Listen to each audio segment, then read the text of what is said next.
प्रणाम। कल्लू बाबा का बगीचा पाठ का शीर्षक है कल्लू बाबा का बगीचा। लेखक डॉक्टर संतोषीलाल कमल।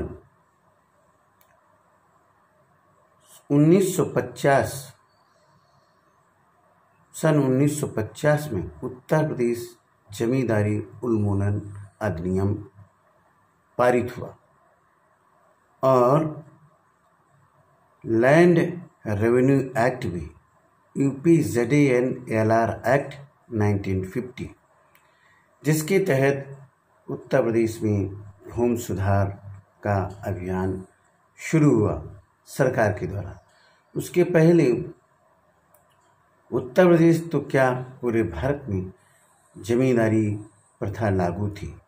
एक एक इंच गांव की जमीन जमींदार के अंडर में थी और वह उसको जिस व्यक्ति को चाहे उसको अलॉट करता था और जिस व्यक्ति से चाहे वो ज़मीन छीन लेता था, जिसे बेदखली कहा जाता था। और बेदखली होना बहुत बड़ा पनिशमेंट होता था। जमींदार किसानों से कर वसूलने के लिए क्या क्या उन्हें यातनाएं देती थी, शायद आप जानेंगे तो रूह कांप जाएगी। उनको डेरे पे बुलाया जाता था, उनके ऊपर पत्थर लगवा दिया जाता था, उनसे बेगार करवाई जाती थी और इसके बावजूद यदि खेत में जो भी पैदा होता था उसको वहाँ स्वयं रख लेते थे। मात्र खाने पीने के लिए भी मिल जाए फसल का कुछ भाग तो बहुत बड़ी बात थी। इस तरह से उत्तर प्रदेश जमींदारी उन्मूलन अधिनियम 1950 के बाद लोगों को कुछ सांस लेने का अवसर मिला।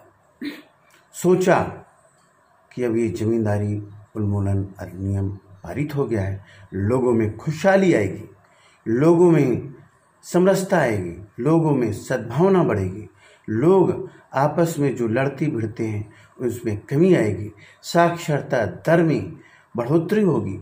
लोगों को खुशहाल करने के लिए सरकार ने उत्तर प्रदेश जमींदारी उन्मूलन अधिनियम लागू किया और वास्तव में कुछ हद तक सरकारें इस उद्देश्य में अपने उद्देश्य में सफल भी हुई।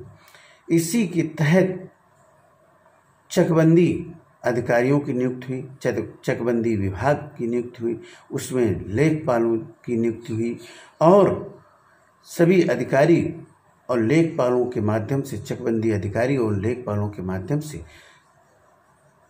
तहसीलों के अंदर जिले, फिर तहसील, फिर ब्लॉक, फिर गांव स्तर पर चकबंदी शुरू हुई। मुझे कुछ याद है, 1970 या 71 की बात है, चकबंदी हमारे गांव में भी हुई और कल्लू बाबा गांव मवैया, जनपद कानपुर नगर, तहसील तत्कालीन अकबरपुर के रहने वाले थे और इनके 3 पुत्र सहाय, बुद्धा और परसु। इनके यहाँ व्यवसाय कपड़े बुनने का व्यवसाय, कृषि व्यवसाय और पशुपालन व्यवसाय, जिसके माध्यम से ये अपनी रोजी रोटी चलाते थे। उसी दौरान ये जब आप कानपुर की जीटी रोड से शिवराजपुर की तरफ से जब आप रोड एक आ रहा है इस समय और वो गहिरा में बेला विधुना रोड पर मिलता है, तो जब पांडव नदी क्रॉस करेंगी तो वहाँ पर मवैया हल्का पड़ता है। मवैया गांव है, मवैया ग्राम पंचायत है और मवैया इसमें जिला पंचायत भी है। तो वहाँ पर ये रहा करते थे। तो कल्लू अपने तीनों बेटों के साथ, कह सकते हैं तीनों बेटों के साथ, वहाँ पर एक नदी पर पुल जमींदार ने बनवाया और उस पुल का उद्घाटन करने के लिए ये 1928 या 1929 की बात है। तो चूँकि कोरी समाज से कल्लू बाबा आते हैं और उनके समाज में कोरी बाजा उस समय बड़ा प्रसिद्ध हुआ करता था।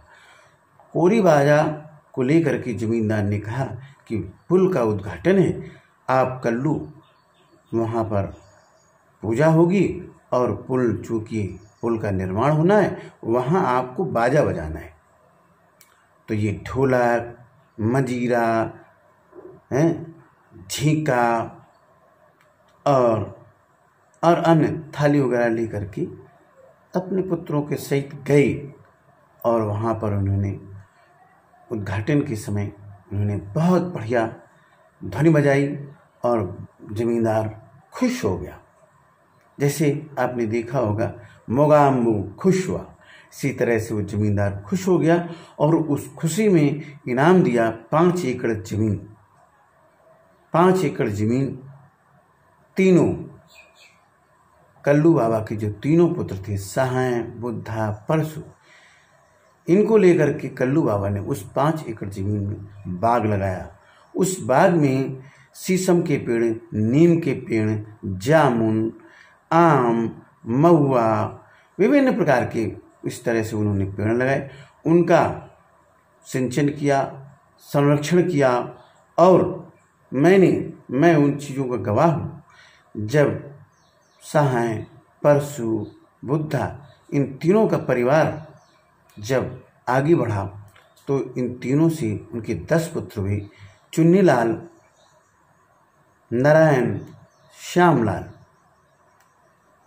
बुद्धा के पुत्र, सहाय के पुत्र 3, अंगनू, रद्धा, नन्हा और परशु के पुत्र 4, धनीराम, बानेश्वर, दयाराम और राम प्रसाद। बतौर इनका परिवार इस समय मवैया गांव में चल रहा है।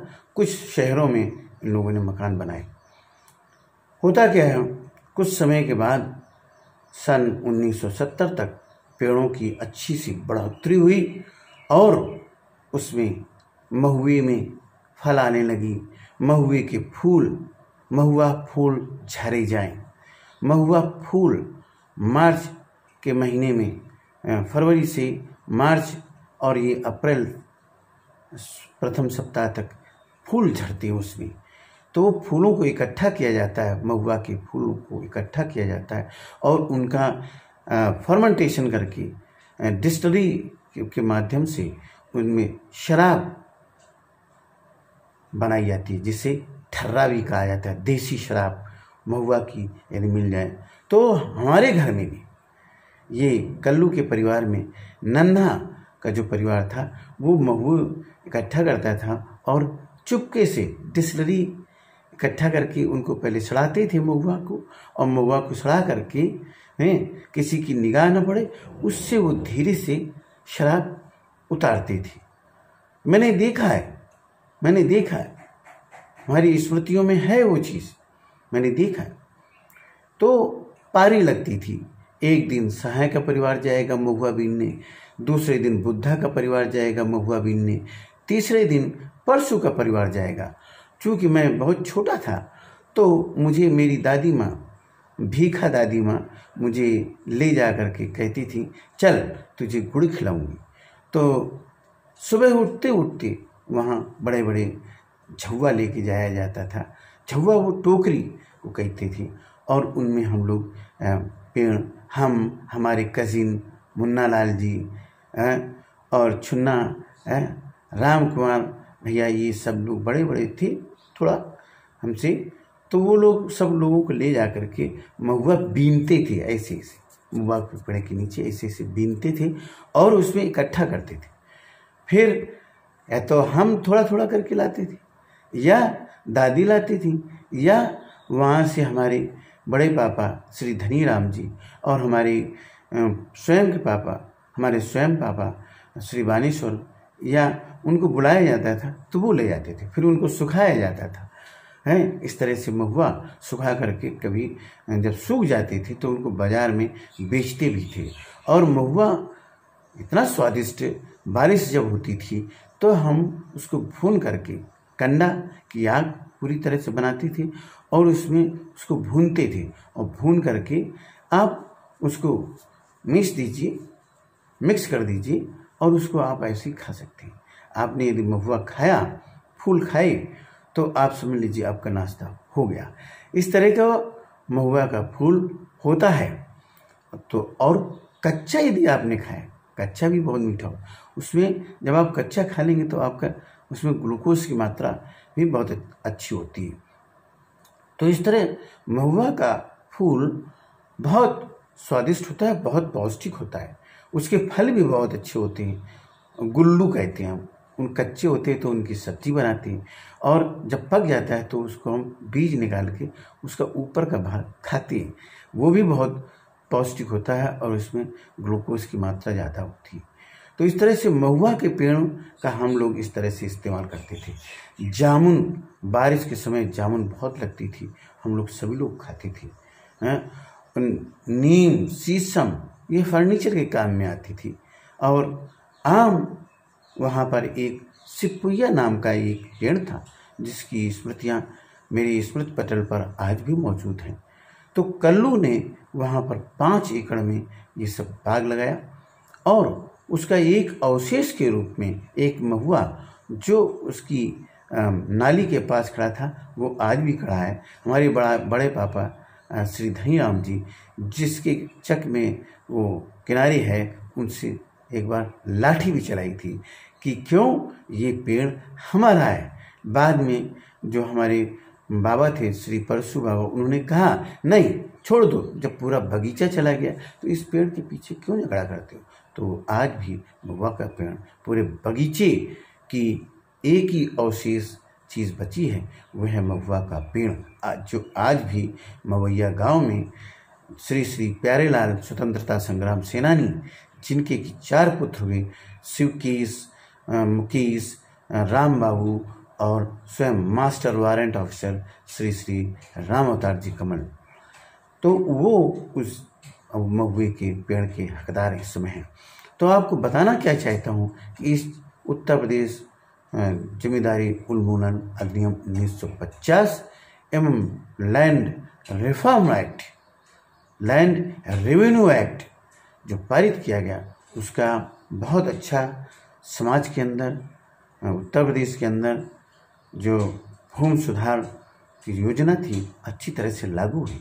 और आज जो हम एक चक के बीच में रोड भी बना हुआ है, उसे हम चक रोड कहते हैं, चक रोड बनाया गया, और चक रोड के माध्यम से अपने किसान एक स्थान से दूसरे स्थान, एक चक से दूसरे स्थान जा रहे हैं। और ज़्यादातर जो होल्डिंग्स है, जो ज़्यादातर ज़मीनें किसानों की एक जगह कर दी गई। इसमें भी बड़ा खेल हुआ। कहीं जगह सोना आने की थी तो चालाकी से वो जो किसान था वो अधिकारियों को पैसा दिया, जो 16 आने वाली जगह थी उसकी जगह उसने 1 आने वाली जगह ले ली।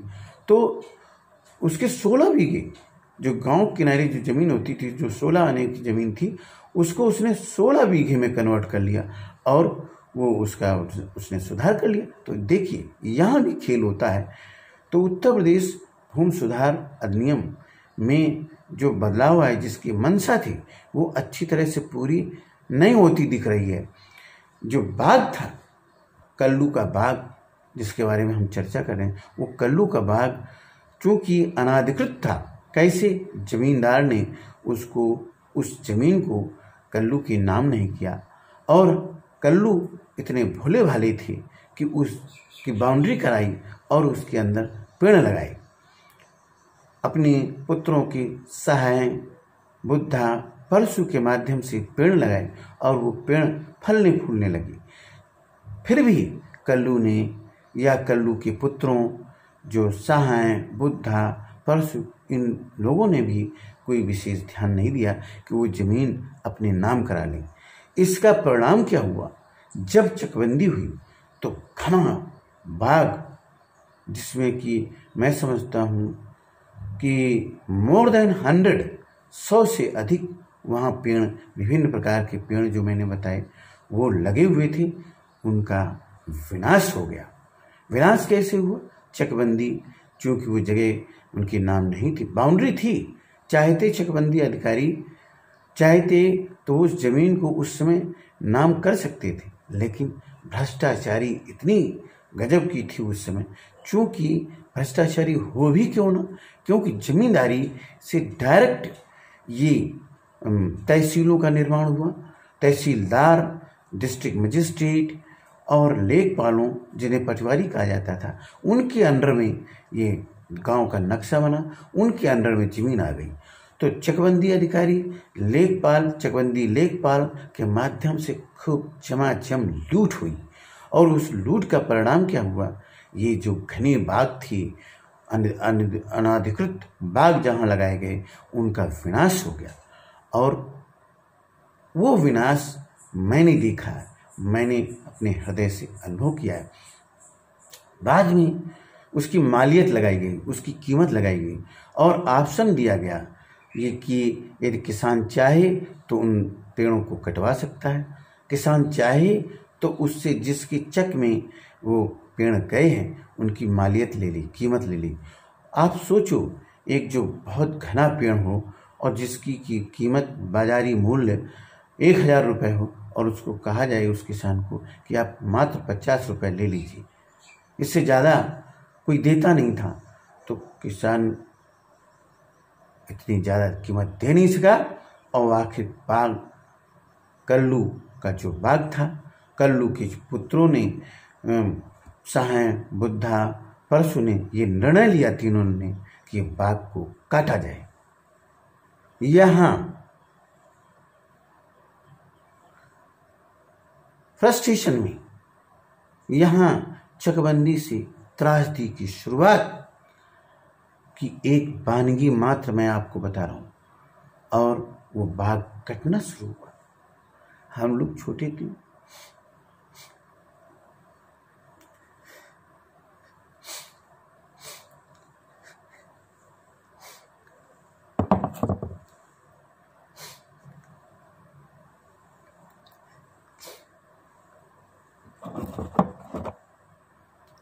हृदय विदारक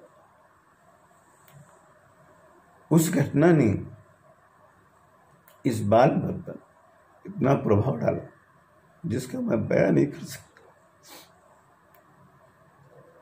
लकड़हानों ने लगाए पेड़ काटे, उसकी कड़ियां बनवाएंगे।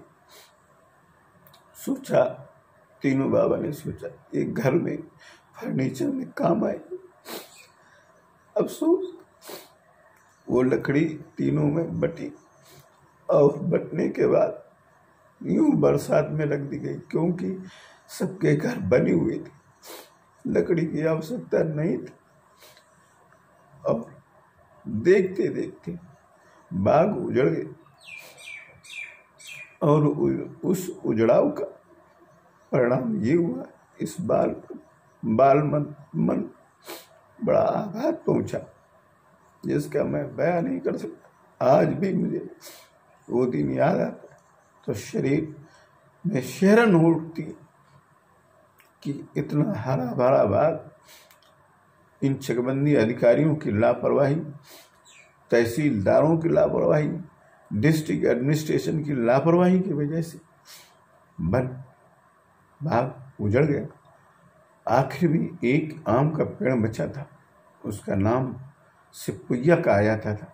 जब उसमें फल लगते थे तो एकदम झाड़ फली फल हो जाते थे, और सीप की, जैसे समुद्र की सीप होती है और नदी की सीप होती है, उस भांति उसमें आम आते थे। पूरा आम के समय में पूरा पेड़ आमों से भर जाता था। हम लोगों ने कहा बाबा लोगों से कि बाबा इस पेड़ को छोड़ दीजिए, जिसके चक में गया है उसको इसको दे दीजिए ताकि हम देख सकें। उस पेड़ पे खिला करते थे, हम उस पेड़ के आम खाया करते थे, झगड़ा करते थे, वहीं लब्बो डरैया खेला करते थे, विभिन्न प्रकार से हम उस पेड़ के नीचे रहा करते थे। आखिर उसकी सही मालियत न मिलने के कारण बाबा, मैंने बड़े बाबा साहन जी को नहीं देखा, लेकिन दो बाबा जो बुद्धा थे और परशु को मैंने देखा। उन दोनों लोगों ने और उनके पुत्रों ने निर्णय लिया कि ये भी आम कट जाए। आखिर मेरा संसार लुट गया। मैं बयां नहीं कर सकता उस तकलीफ को। जब आम का पेड़ गिरा, उसकी कड़ी बनी, तो आरा चलाने वाले लोग जब आरा चलाते तो ऐसा लगता था कि मेरा सारा संसार उजड़ गया और मैं अनाथ हो गया। मैं कहता था क्या करूं, कहाँ जाऊं। और आखिर वो पेड़ कटा और लकड़ियां बरसात में सड़ती थी। लोग गांव के मांगते थे लकड़ियां, कड़ी हम लोग कहते थे, उसमें घर बनाने के काम आती थी। तो औने पौने में 20 रुपए की एक कड़ी, 15 रुपए की एक कड़ी कोई लेने के लिए तैयार नहीं था। और वे कुछ बेची गई और कुछ बारिश में पड़े पड़े सड़ गई, जिनको कि एक जलौनी के काम में, अर्थात वो बाद में चूल्हे में लकड़ियां जल गई। आखिर परिणाम ये हुआ कि बाग पूरा चूल्हे में खाना पकाने में पूरा ध्वस्त हो गया। ये है त्रासदी बाग, कल्लू के बाग की। तो कल्लू का बाग मैंने अपने संस्मरण, अपने स्मृतियों में पर स्मृति पटल पर आधारित ये हमारी मूल कहानी है। और इस मूल कहानी से हम सबक लेते हैं। जो आज विश्व में ग्लोबल वार्मिंग देख रहे हैं, जो ग्रीन हाउस गैस इफेक्ट्स देख रहे हैं, जो मौसम चक्र में परिवर्तन देख रहे हैं, वो वनों के विनाश के कारण, पौधों के विनाश के कारण आप ये परिवर्तन चक्र देख रहे हैं। और उत्तर प्रदेश का तो हाल आज भी, आप आज 13 जुलाई 2020 है, आप देख सकते हैं किस तरह की वहाँ की राजनीतिक स्थिति है, किस तरह की वहाँ की आर्थिक स्थिति है, किस तरह की वहाँ की सामाजिक स्थिति है। हमारे 10 लोगों में, जो हमारी पीढ़ी, पिताजी की पीढ़ी के थे 10 भाई, उनमें केवल श्री श्री राम प्रसाद जी, चुन्नीलाल जी, स्वयं मेरे पिताजी साक्षर थी। सारे के सारे अनपढ़।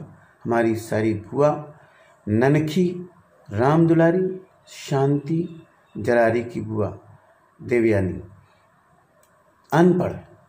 और भी हमारी जो बुआ हैं, गौरी की बुआ, सब लोग अनपढ़। अनपढ़ों की खान हो गई। क्यों? उत्तर प्रदेश अशिक्षित का अशिक्षित ही रहा। आज